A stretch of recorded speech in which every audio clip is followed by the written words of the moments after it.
A couple consequences of the divergence in Stokes' theorem. First of all, definition at a point. We're at some point, and we'll take a little ball around that point. This is standard notation, b sub r. So that's the ball of radius r. So it's all points within an r radius of 4, 5, 6. Or in vector notation, which is more common.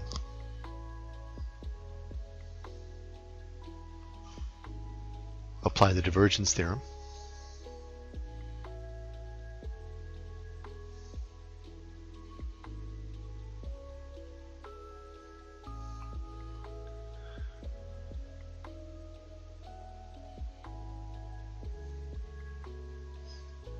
And now take the limit as capital R goes to 0. We're actually taking the limit as the integral average goes to 0. And we get the definition that the divergence at a point is the outward part of the force. For curl, we'll take a cutting plane, the intersection of the ball with a plane going through the center, and apply Stokes' theorem to that planar piece.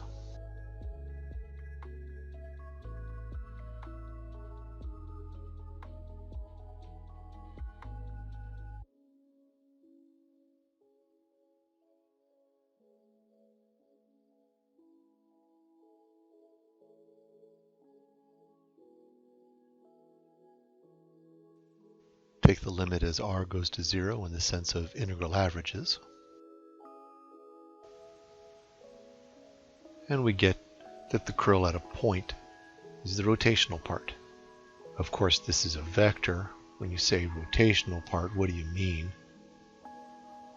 It's standard then to align the normal with the curl vector. So then the length of the curl is the strength of the rotation. You can also use it to reverse orientation.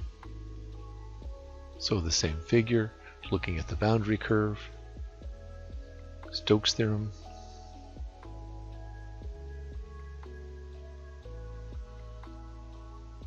multiply by 1 as -1 times -1, put 1 inside, 1 outside. Now I'm looking at the negative of the normal.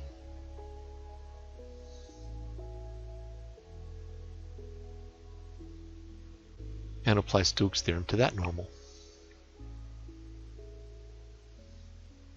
Right-hand rule, orientation is reversed on the boundary. And reversing orientation makes a negative of the integral. Or another way of saying it is that their sum is 0. You can see this directly, of course, just through parameterization. Wherever I start, t equals 0, wind all the way around to 1. To reverse the orientation, I just go from 1 back to 0 and use the calc 1 that flips the negative sign. Here's a more common technique, is to turn a hard integral into an easy integral. So I've got some nasty surface.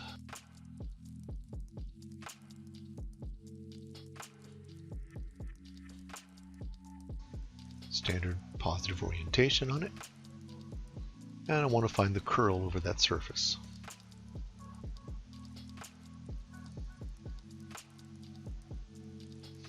That's the same as the tangential force on the boundary integral.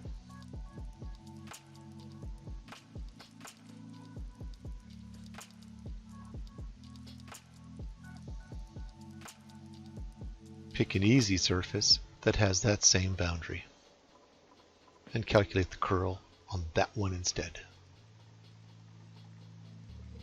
Turn a hard integral into an easier integral. You can also do this with the divergence theorem. So I've got some surface, maybe it's not quite as gnarly this time.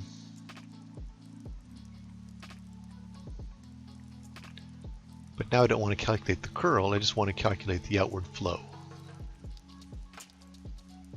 I could use Stokes' theorem boundary integral, but then I have to try and figure out what the anti-curl is, the vector field whose curl is f. This is called the vector potential of f, but it's a difficult thing to do. But you could, and proceed as we did before. Or we could use the divergence theorem. Instead, make a solid out of it. Put a surface on that same boundary integral whose boundary curve is the curve of S. But have that one be something that is easier to compute.